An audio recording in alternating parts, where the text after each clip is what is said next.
Hey everybody, welcome back. I'm Cory Thorell, and this is Fear to Freedom, one story at a time. And I always like to open with an incredible question. I always work on these questions every single time. Today's is, what if the fears you've carried were never obstacles, but doorways waiting to be opened? And what if every step forward brings you closer to the freedom that's been yours all along? Welcome to Fear to Freedom, one story at a time, where change isn't just possible, it's already happening.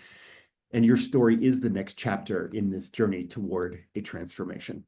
I am so tickled to have Jon Clemence with me today. Jon and I met a couple of weeks ago, and Jon is, he is a writer and an editor, and he runs a business called Cedar Press Proofreading. And Jon, you reached out to me. You saw one of my offers about looking for guests for this story here, and we had a little chat, maybe 2 weeks ago now, and you wanted to share your story. And I have a very similar story, about raising a family, paying the bills, being in a place where we don't belong, and trying to find our dreams. Jon, introduce yourself. Tell the people who you are, what you're doing, where you're at. Yeah, you Say, bet. So first of all, thanks for having me, man. I'm also excited to be here. I just in our conversations, just so if you don't know Cory, he's a great guy, just an absolute great person, thanks, great man. human being. So anyway, back to me. So yeah, my name is Jon. I'm a writer and an editor. So what does that mean? Basically, that means I can help you write content that speaks the language of your audience. And what that does is that means you don't have to spend that time doing it. You don't have to worry about that next newsletter, that next blog post, because I'm the person who can help you make sure that it's doing what it's supposed to be doing. So that's kind of what I do. I work with business clients, and just try to message that or massage that messaging for them. And I work from home, which is wonderful. I'm in the Seattle area, but I work with anyone from anywhere, and I've been doing that for about 4 years now. And I'm sure we're going to get into how that happened, but that's my dream, man. That's what I'm living. So, Jon, I would assume chasing your dream, being a writer, creator, creativity, helping people, I would imagine that that's been part of your art set, your skill set, your hobby set, things that make you happy your whole life. Am I right? I'm mind reading right now. To be Yeah, honest. you're correct. You're so I like to tell people, and I don't recall if I told you this before, but basically, I'm a giant nerd. Like that's just who I am. And so Yep. once I accepted that about myself, life got so much easier. Uh, so, Yeah. but I was a kid in English in high school English class that was like, you mean we get to learn about grammar and spelling and like where to put a hyphen? That's phenomenal. Like sign me up. Yep. So that also went into when I went to college and seminary of just volunteering with my classmates. Hey, if you want me to proofread your paper, just send it over. I'll just do it for fun because I like to. Yep. So I've had those skill sets and those passions for a long time, um, before I use them as is my job. Yeah, that's true. Yep.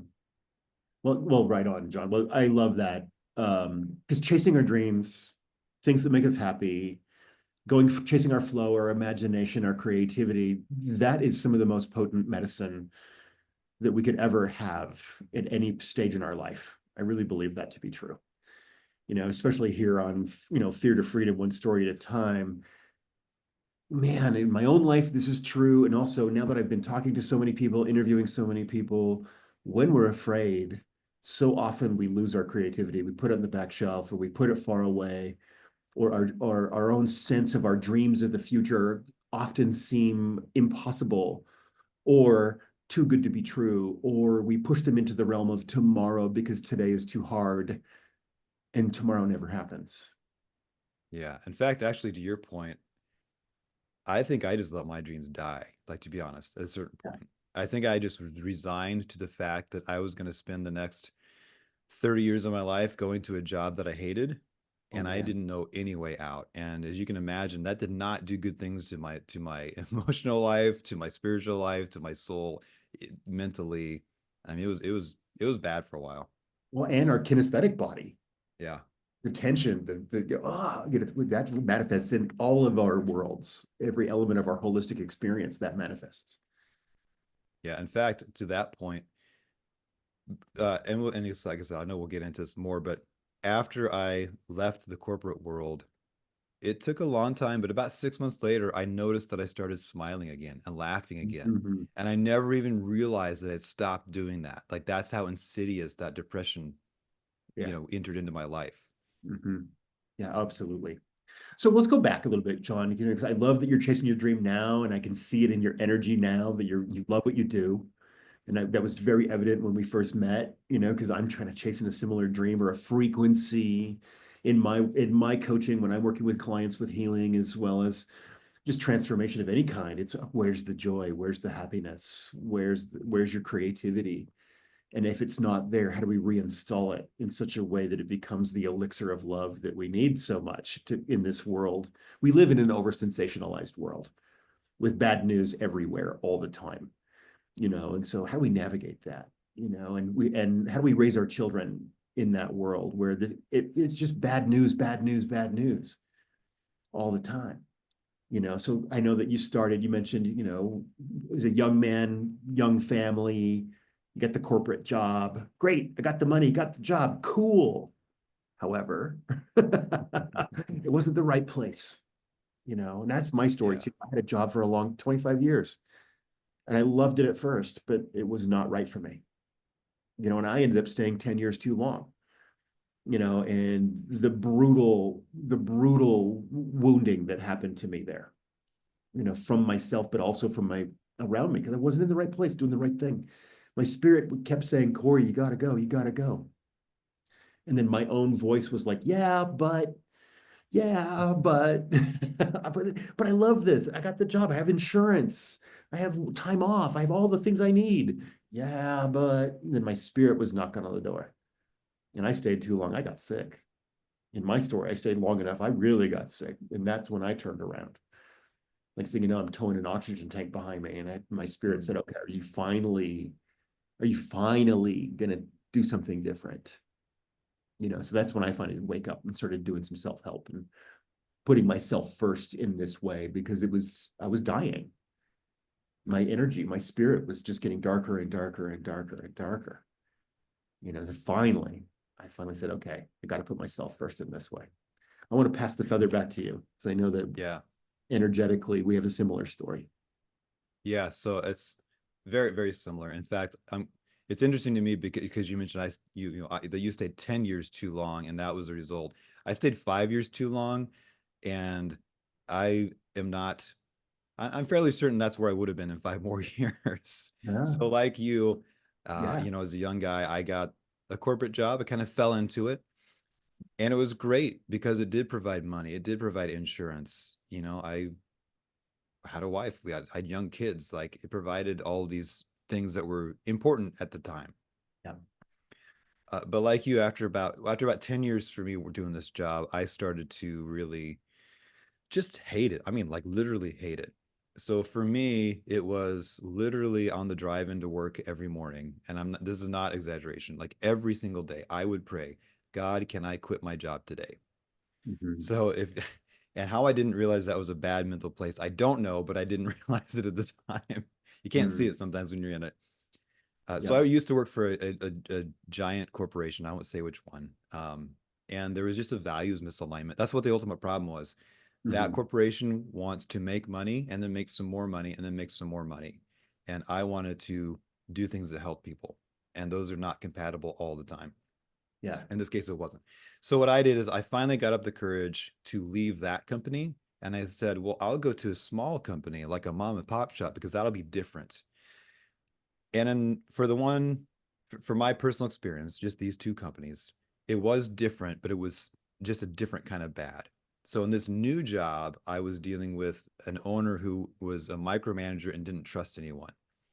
So I basically went from one bad situation to another bad situation. It was just bad in a different way.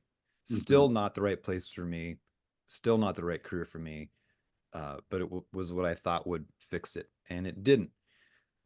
Then this little thing happened called COVID. You might remember that time period in our lives. That quick little bubble. Yeah. Yeah, just to look, that little bump in the road. Hmm. And I became an economic casualty. So I worked for a small company. They sold a niche product, and in that kind of scenario, you're not going to make any sales. It's just not going to happen. And so I lost my job. They couldn't afford to pay me. And, what are they going to do? Yeah. But that was the push that I needed to really be able to sit back and stop and go, okay, what do I really want to do? What actually brings me joy and I'm passionate about and can also help people and provide an income? Like, where do all those things meet? Because it sure as heck ain't going to Yeah. my job and sitting in a fabric covered box anymore. So Right. is that was the beginning of my, you know, digging back out of that hole and finding the thing that matched me, that matched my passions, and that still provided that value to people. Because at the end of the day, I just want to help people. Right. And Yeah. finding a way to do that was that's what COVID allowed me to do. Right. Well, let's go back just a little bit, John. Because in my story too, I mean, I stayed 10 years too long and got fired. Next thing you know, and it was right after COVID, and all of a sudden I had a new beginning opportunity as well, even though the shock of it, getting fired or getting let go, there's bills to pay, all of that, the real life chop the wood, carry the water. Whoa, what are we going to do now? But what I want to talk about, and I like when you mentioned you went to the smaller company and found yourself in a similar situation. What comes to my mind is the difference between running away and running toward. Like when we're uncomfortable and we are in a place that's terrible, or we don't resonate, or it's painful, whatever it is, we are very clear what we're saying no to. No, no, no, I don't want that. I'm running away from this. I'm running away from this. I'm running away from this. No, no, no, no, no. And that's awesome. We must know what we're saying no to. But very often we're saying a no more powerfully than we're saying a yes, because we haven't done the dream work yet. We haven't figured out what the yes is. But if you're saying no more than, say, 50 or 60% of your day, and we manifest what we think about, are you actually manifesting more of the thing that you're trying to get away from? I kind of think we are. Oh, that's a good point. Yeah. I really like that. I'm glad you had that nuanced view too, because I totally agree with you. There's certain things that I need to say no to. There's certain things that are dangerous that you should run away from. 100%. Yeah. But to your point, yeah, I'm trying to make my mindset, I'm always trying to make it positive. Like, Yeah, me too. just like an example. Yeah, my wife and I talk about this all the time. When you run your own business like we do, there's always some fire to put out, or there's always that uncertainty and that fear of, am I Voice. going to get the next client? Are they going to pay their invoice? Is it going to work out? Are they going to keep working with me? And so if I just kind of flip that script and go, from what if this bad thing happens to, well, actually, what if a really good thing happens? Right? Even something as simple as that has helped me just mentally. I think that's like cognitive behavioral therapy, I believe. I think that's where I stole that from. But Yes. like those mindset shifts from no to yes are so important. Big time. Big time. I know that away and toward mindset. Like, I'm a certified in neurolinguistic programming, positive psychology, timeline therapy, some of these coaching things, which are all about language and about there's a cognitive awareness so that our thinking mind can help us out, which is super beautiful around the power of language. But I love the mindset of what are we running away from? Especially in this world where there's just so much bad news or negativity or sensationalism, but we live in a world where we're not taught how to dream. In fact, we're literally taught not to. Like how many times have our parents, especially our grandparents, or the elders in their world, don't daydream, focus, don't daydream, work hard. And I really think the more I'm in touch with my spirit, the more that I do this work, the more that I help other people, what could possibly be more important than daydreaming about your future? You Yeah. know, And actually, to that point, I think you might be just a hair older than I am, but I bet we had the same upbringing in that when we were going to school as kids, mhm. we were told very clearly, here's what you do to succeed. You go to school, you get your high school degree, and then you go to college and get a college degree, and then you get a Mhm. job in Yep. an office. And that is the path to success. And that's it. And if you do anything else, then you're a complete loser. I mean, they Yep. didn't say those exact words, but it's very Yeah, clear that's the that message. is the message. And so I am very fortunate now to be able to tell my kids, if you want to do something that requires a college degree, then go get a college degree. But Mhm. if you want to do something else that doesn't require a degree, then don't go get a college degree. Exactly. Or do Yep. something and decide you do need it and then get it later. Like we're trying to help our kids understand that, like I think to your point, there's more than one way to succeed in life. Mhm. Success isn't always how much money is in my bank account. In fact, I think it never is. Yeah, And, you know, saying yes to things that inspire you, like that's a good life right there. it is. Following the spark. What's sparking for you? Follow the spark. Follow the spark. Where is it easy? Where is it easy? I love that phrase because there's so much struggle in our world. So many of us really understand what it is to push a boulder up a hill to make a dream come true. But what if our spirit, our insight, our imagination, our intuition, our connection to source, spirit, God, creator, whatever we call that, what if there's an easier way to go? What if a spirit's knocking on the door saying, it's fun over here. This is easy. You can breathe. You can imagine because there's answers in our imagination. Yeah. I would actually change one of those words you said, but I'm not the expert, so please tell me I'm wrong if I'm wrong. It's not even so much about easy. It's about purposeful. It's about Purpose. rewarding, right? It's Yeah, about aligned with what my values are.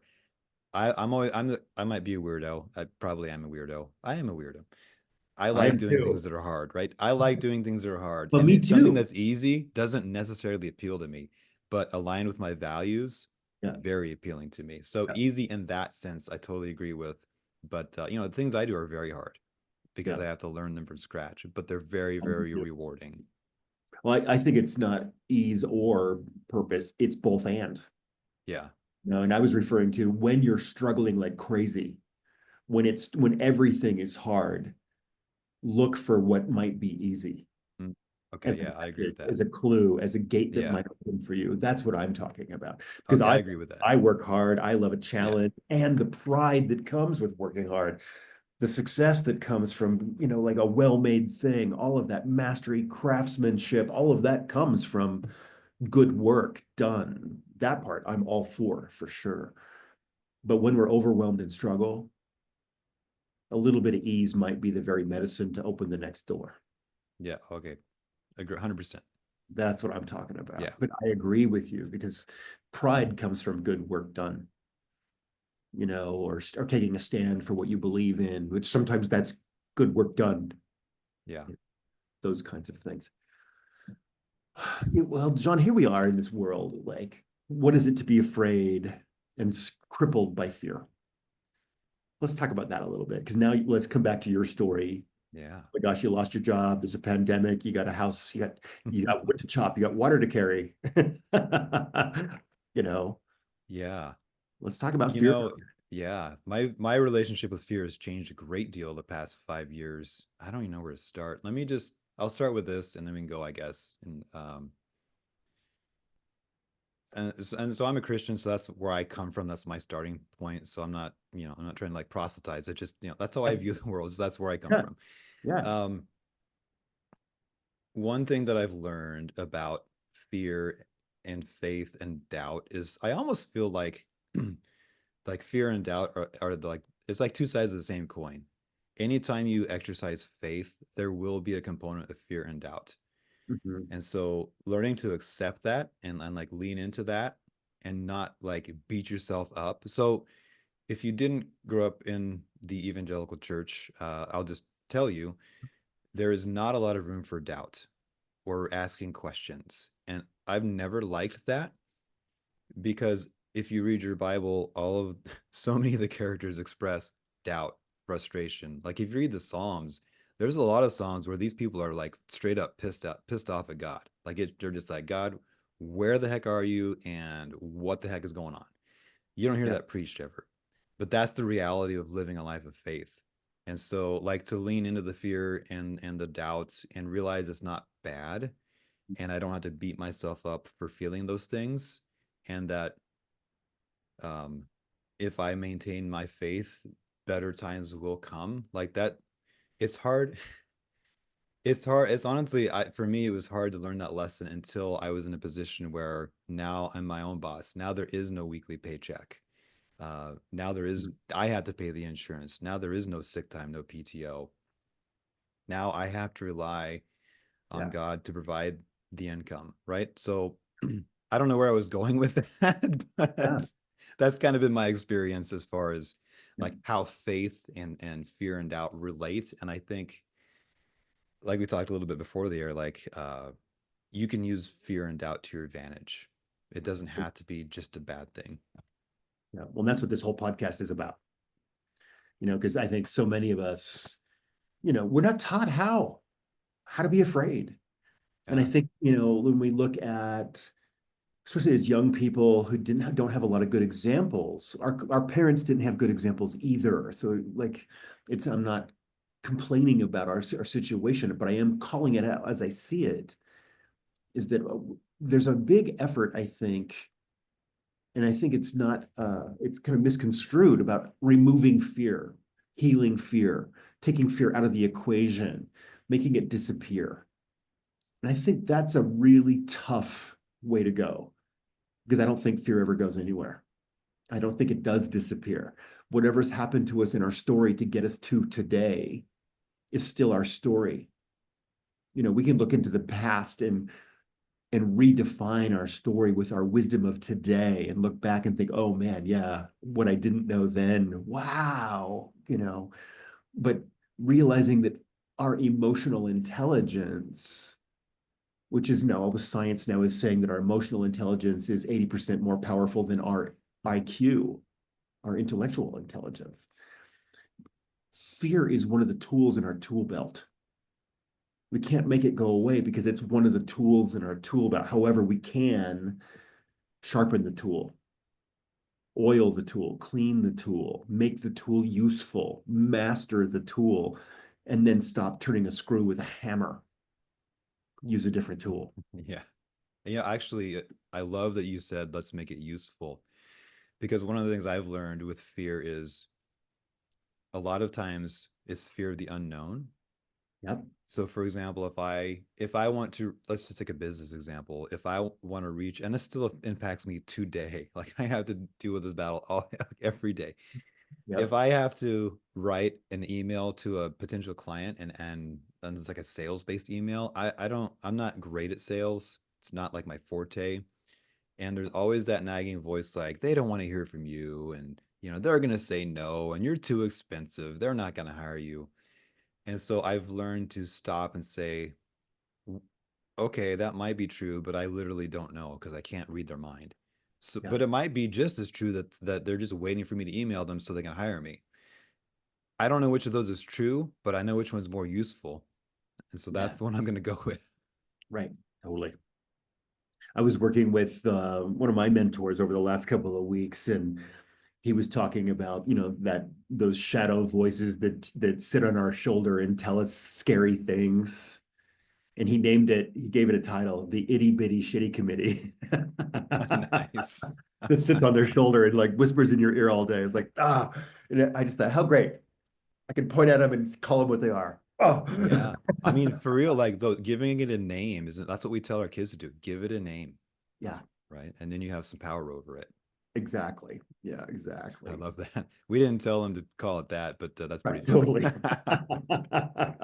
But I had to giggle when that came out. Just like it was maybe 2 weeks ago, I heard that. And I just started laughing. It's like that is so amazing. Like, wow. And how many I will, yeah. people are on that committee sometimes. Sometimes those Hmm. voices are loud in our world. Yes. It could be our images of our parents, our grandparents, our teachers, our politicians, our religious leaders, whatever our fear is giving power to, or wherever we're giving our own power away to. Yeah. The That's important. That's important. Yeah, so I think one of the steps that I think is so important, and this is where I think our own creativity and our own art, our own sense of beauty, our own sense of joy, our sense of fun fuels our ability to take a stand for what we believe in. And that takes courage and that takes vulnerability. Courage and vulnerability are the same thing. You can't be brave without being vulnerable. You can't be vulnerable without being brave. So here we are. Like, okay, I'm going to trust my intuition. I'm going to trust my joy and my happiness to get me to the next step, especially if I'm not experiencing any joy or happiness today. Wow. We've all been there. And I think that's one of the reasons why I want to have this podcast and I want to have conversations like this, because I know that we're talking to people out there in the world that are sitting right there at the edge of their comfort zone, wondering what's even possible. The crippling essence of fear. And so I want to give some hope and some faith and say, okay, if your own dreams have become too painful because they won't, what if they don't come true? What if today there's just not enough time? I've got to pay the bills. I got to chop the wood. I got to take care of everything and everyone else before I take care of myself. And we can all do that for a while, but we can't do that forever. Yeah. That is also a very prevalent viewpoint, like in my community, right? In the Christian community, because, we should put others ahead of ourselves. That's true. But you can go overboard with that. Any truth you can go overboard with, right? Right. And to your point, if you never take time for yourself, then you're going to get burnout. You're going to lose your dreams. I mean, it's kind of funny. So, and again, I hate that I'm bringing up, I was okay, I'm bringing up Christianity again. That's just my past, and Bring it, bring it. just my current, right? That's just my life. Yeah. So it's how I visualize the world. So, one of the 10 commandments is Sabbath, rest, taking a break, taking time for yourself, taking time to reflect on all the good you have, Fill the and as well. build a well. And as Americans, based on the Protestant work ethic, we don't want to hear that. But Yeah. unfortunately, when you don't take that time for yourself, that's what happens, right?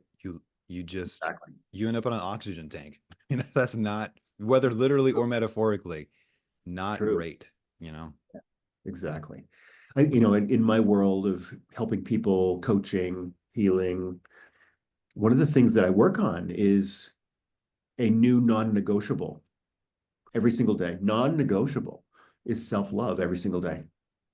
And let's be clear that selfish and self-love are not the same thing No. at all. Opposite ends of the spectrum.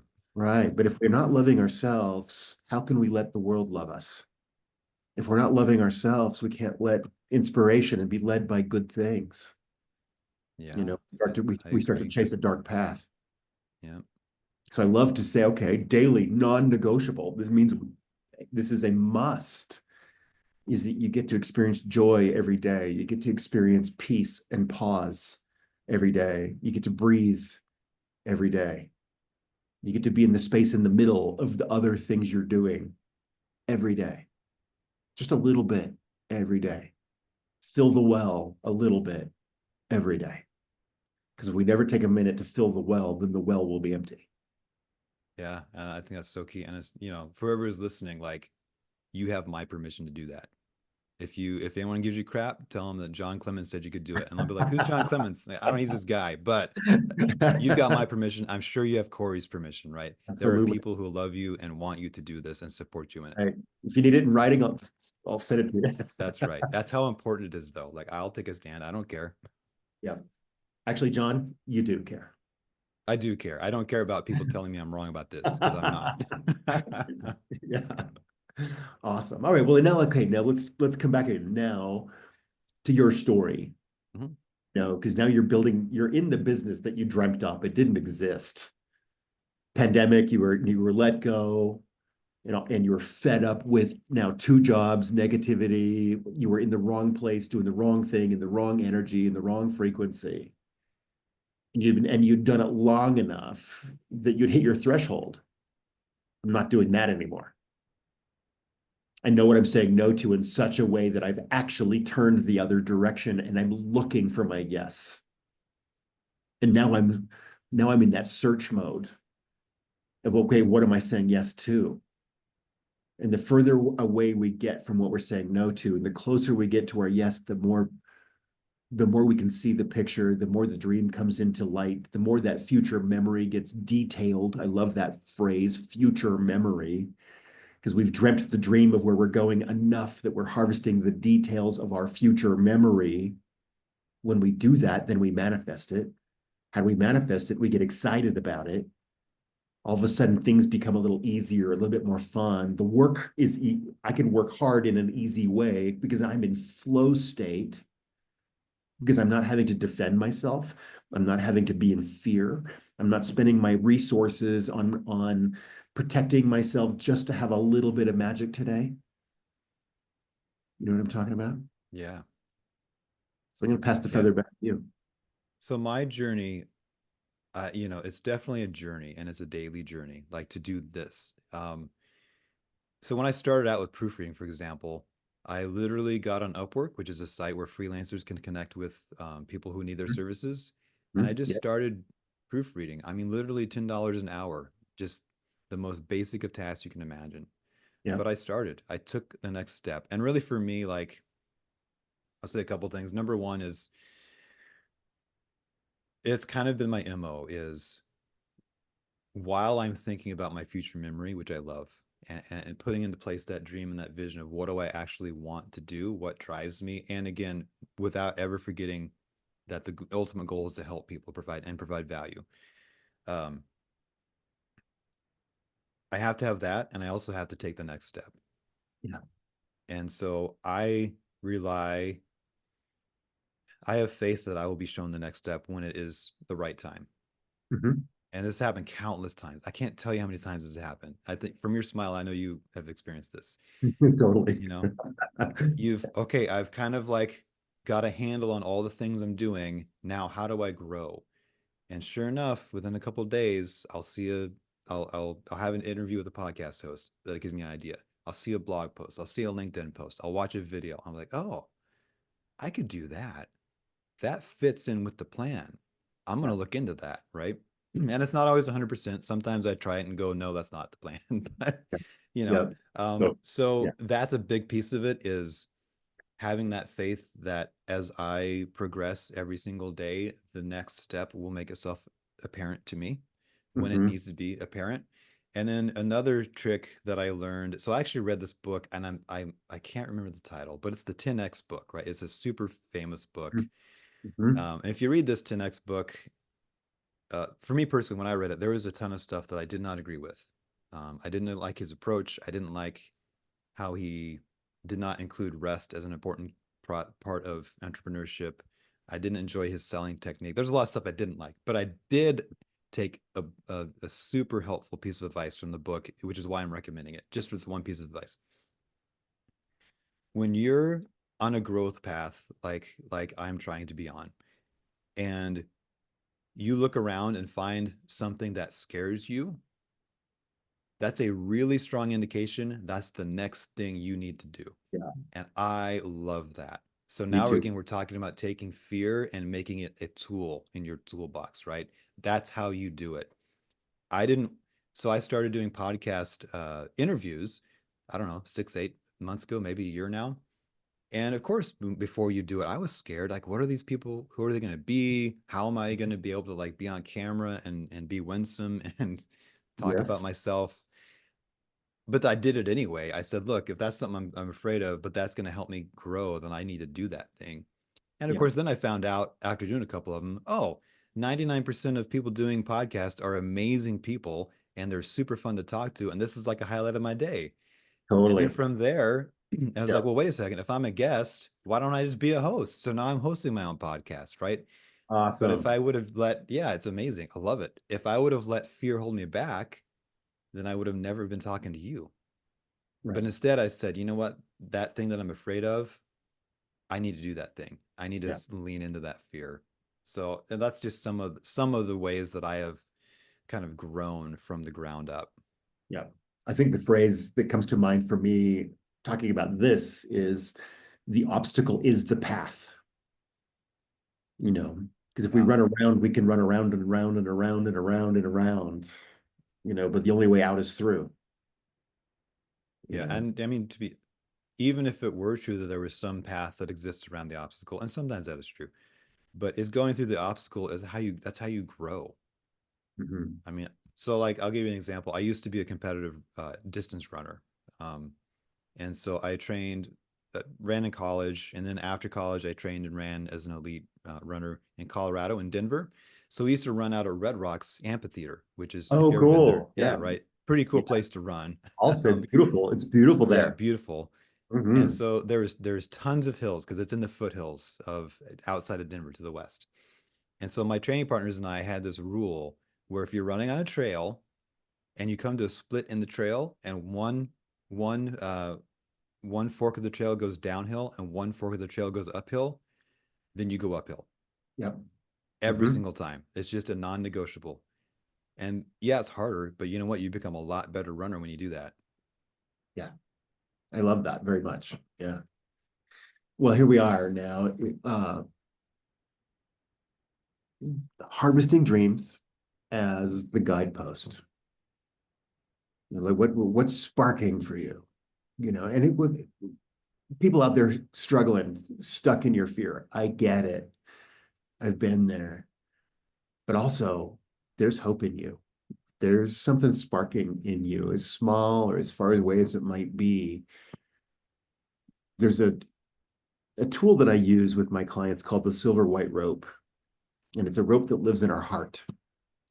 And what we do is all of a sudden there's something you want to protect, an idea, even a tiny dream, or it could be used in lots of ways. But you pull that rope out of the middle of your heart and you circle it around that thing you're protecting. And you put it there in front of you so you can see it. And this is where we can start to grow the dream of what you're doing.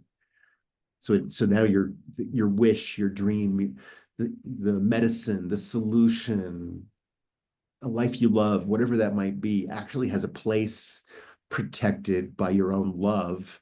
And it's in front of you where you can study it, you can see it, you can add to it and learn from it. In this back, and I think this is such an important tool because one, you take it everywhere you go. You can do it in a room full of people at work. You can do it wherever you're at. You can do it the second you need it because it does become medicine, reigniting your daydream, fueling and lighting up your dreams in such a way that you're seeing them more clearly every single day. You're doing what I call dream work. You got dream work to do. Like if you're in your suffering so dark and so deeply, it's probably because you've got some dream work to do. And so you trust your imagination, your intuition, your creativity, your connection to source. Because I really believe that we're made in God's image and God is a creator and we are here to create. We manifest what we think about. That's God's given gift to us. And I think that part of maybe one of the original sins is when we invest in fear, we stop creating. I agree 100% with that. Yeah. Yes. Yes. So the journey back to creation. How do we do that? Yeah. Yeah. And actually, if I could, so I love that the metaphor of the rope that you mentioned. And if I could just add one piece to it, something we haven't talked about, and it's probably a whole other discussion that maybe is for another day. But I this whole time I've been thinking about the power of community and how this is not Yeah. right. This is not just me, John, having some dream and doing everything like pulling myself up by my own bootstraps. That doesn't work. I am very fortunate. I have an extremely supportive wife. She just, if I say, honey, I think I have this idea and I want to give it a try, she Mm-hmm. goes, okay, I, okay, how Mm-hmm. can I help? In fact, excuse me, let me tell you a story real quick. Yeah. I'm actually in a band, like a cover band, like a local cover band. We're not going to get signed any record deals anytime soon, but we like to have fun. So I we know got I a saw show a tomorrow picture night. on your Facebook. Yeah, Yeah. we got a show tomorrow Mhm. night. So I'm excited about that. When Awesome. Yeah. that's a little bit of me giving back to myself, by the way. When I was approached about being in this band, I was like, man, this sounds fun, but I got to talk to my wife because I can't just do this. And because this is a commitment that she's going to have to bear some of the burden for. She's going to have to watch the kids and all this stuff. And I was like, I don't know if she's going to say yes because that's a big ask. And I don't like to ask for big things Yeah. because, Rehearsal, time away, all that. yeah. And so I went home and I was like, hey, honey. So I talked to my buddy Don, and he's a drummer for this band. And they kind of, they want a guitarist, and he wants to know if I couldn't even get the words out. And my wife was like, you have to do that. He goes, that's a bucket list item for you. You have to say yes. And I was like, okay. So that's the kind of wife I'm married to. I'm extremely lucky. So, Yeah. but whether you're, have a spouse or a significant other or whatever, like to have people in your life who are willing to stand around that rope and protect it for you, my Mhm. gosh, I would not be where I am without the support of my wife. I have some very strong friends who have supported me through thick and thin. My parents and in-laws are wonderful examples of support. So, right, I can't speak enough about community and how this is not a solo journey. This is a team thing. Yeah. I couldn't agree more. And you're right. We could have an entire conversation just about community and the power of community. And that's a major piece of my world and what I do. I think where I'm the coaching and that I do is where I'm most powerful is group coaching. Hosting a circle of people in a sacred conversation. It's my favorite thing to do because then we witness each other, we support each other, we find ourselves in each other's stories, and that builds empathy Yeah. and compassion, and it promotes generosity and it promotes love and laughter. Yeah. And we realize we're not alone. Yeah, Oh, that person struggles with that too. Oh, it's not just me. yeah, Yeah. yeah. The power of community. It's really important. Yeah, Yeah. I agree. I agree. Well, John, you've been chasing this new dream in your business, your love of language, your love of words to the point where you work with words to make your money. Tell me a little bit how that feels. Now that you've done it for a while now, you've got some ground, Yeah. little foundation underneath you, which gives some confidence. Mm-hmm. It's amazing. So, as we've been talking the whole time, the fear and doubt and uncertainty still exists. It's not going anywhere. I don't think it ever will. But I'm kind of okay with it because I get to wake up and do something where I want to do it in my own house because I'm an introvert Yeah. with the person I want to do it with, which is my wife. We work together on a lot of things. And so her computer is like literally right off screen. Hmm. Um, I get to do it on my own schedule. I get to help people in a way that gives them value and brings me a sense of joy and pride. So whenever things get hard, here's another way I use fear. Whenever things get hard and that fear starts to creep in, I just stop and think for about 5 seconds about the alternative, which is going back to a fabric covered box and a boss. And I go, you know what? I think I'll keep on keeping on a little bit more. Yeah. That's generally enough to get me back snapped into reality and go, I'm Hmm. extremely blessed, extremely fortunate. Um, and I took that step of faith and it's paying off. Maybe not in all the ways that I thought it would. Maybe my journey doesn't look exactly like I thought it would. But at the end of the night, one thing I try to do when I lay down is I try to ask myself two questions. What is something that I'm grateful for or thankful for? And there's usually once you start with one thing, you can find a few more things. And Always. then where did I see God work today in my life? And sometimes that answer the second question, it's I have to say I don't know. And other times, oh, it's very clear. So it's not like, I can just see him all the time because that's just not how he is. But Yeah. just asking those two questions really centers and grounds me, and it helps me remember as I'm falling off to sleep that, I really am. It's like It's a Wonderful Life, one of my favorite Christmas movies, right? It really is a wonderful life. That's what Clarence says at the end. So even though, there's still struggles, there's still the unknown, but man, I wouldn't trade this for the world. Yeah. Absolutely. Absolutely. Me too on this journey. Um, Fear, uncertainty, and doubt is a journey. And we talked a little bit before we jumped on the podcast today, about how they never go away. They're part of our emotional intelligence. But I always think, I like to say it aloud where fear is proof of ignorance. It's proof that you want to know something that you don't know. And of course, if you're in immediate danger, yes, that's different. Yes.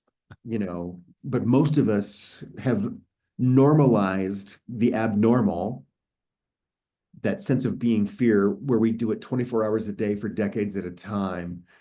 And that's not what fear was designed for. If you're in immediate danger, like if you need to climb a tree to get away from the bear that's about to eat you, okay, awesome. That's what it's for. But if you're not in immediate danger and fear comes, we all step into all five of our senses open and download a ton of information quickly. Whoa. In that moment, like we rise up, and I can't remember, I don't remember the exact percentages, but for about 7 minutes, 8 minutes, our body goes into overdrive to download information quickly. That's the overwhelm. Whoa. And if you're not prepared, it's overwhelming. But when your intellect chimes in and says, oh, wait a minute, a saber-toothed tiger is not eating my belly right now. I do need more information than I currently have. I'm going to allow some overwhelm. And that's when intuition shows up. Our sensory acuity goes bananas, and we see, hear, feel, know, taste, experience our world in a big way quickly. And then for the next little bit, we kind of calm back down again. People will pay thousands of dollars to jump out of an airplane to have the exact same feeling. That, whoa. And then what does that do? Then it opens up, okay, well, now I need more information. I had this opportunity to grow. So then the uncertainty piece comes in. Okay, now I'm uncertain. Awesome. Go learn. Let's research. This is the research phase. Let's go to the library. Let's take a class. Let's hire a coach. Let's find a mentor. Let's ask some really great questions. Let's find a hero or a teacher. And then in that uncertainty, we almost always will find something that resonates with where we are right now. The light comes on, a gift from God, a new path is revealed, a door opens, something that feels good, or at least better than where you were. Let's go there. That's the ease I was talking about.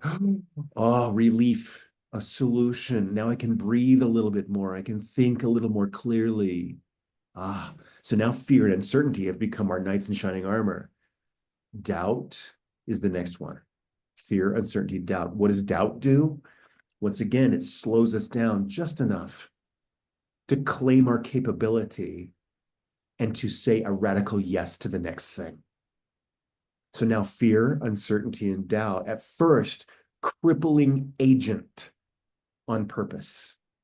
But what if fear, uncertainty, and doubt are actually our knights in shining armor, saying you want to go fast, you want your dreams to come true? Well, in order for that to happen, we've got to slow down enough, heal, take out some cosmic trash, learn, study, chase our intuition. Where is our inspiration coming from?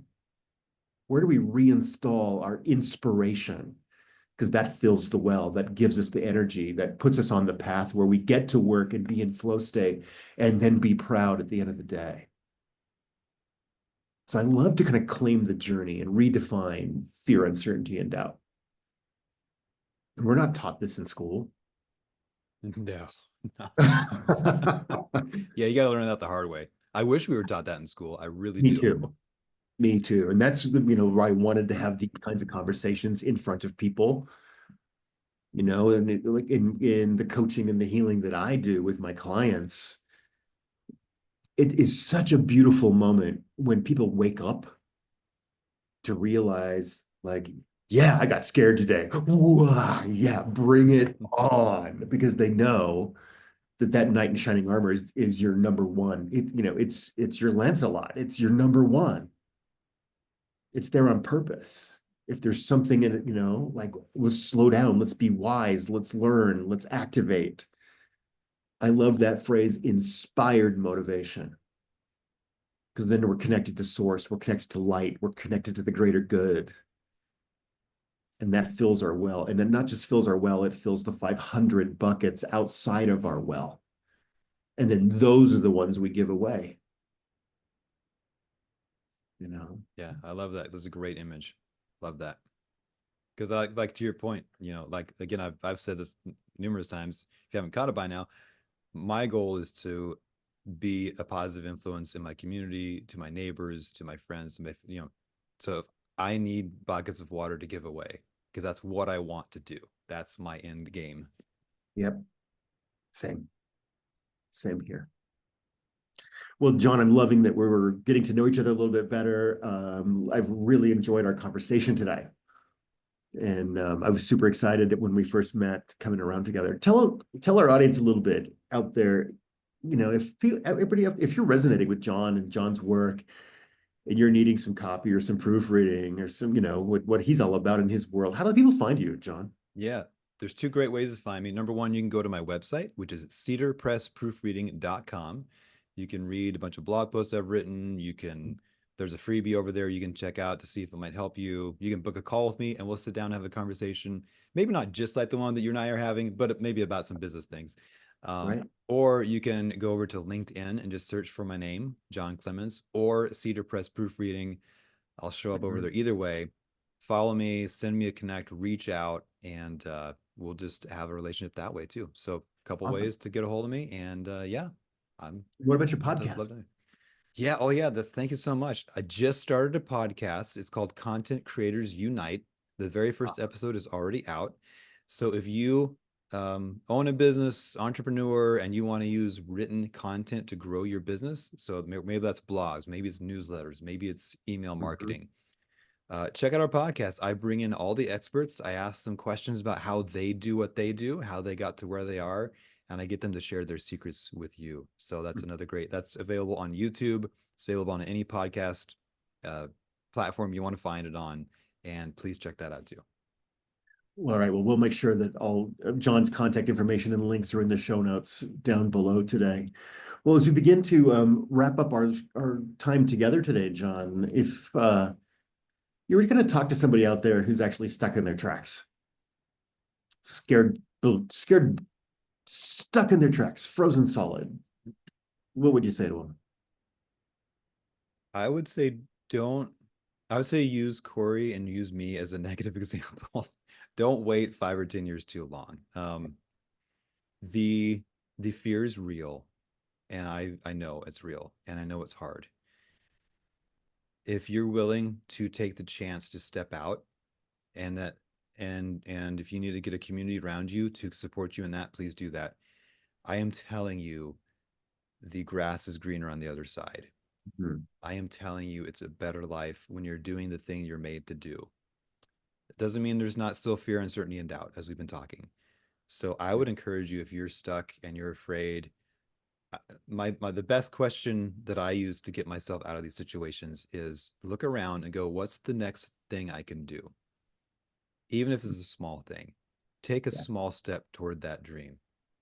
I promise you can do it. And if you need help, reach out. I will be more than happy to encourage you in that. So just take the next step and then stop and pause and look around and take the next step and pause and look around and take the next step. That's how we grow. That's how I got to where I am. That's how Cory got to how he is. for sure. Lean into the fear. I know it's scary, but I also know that you can do it. Yeah.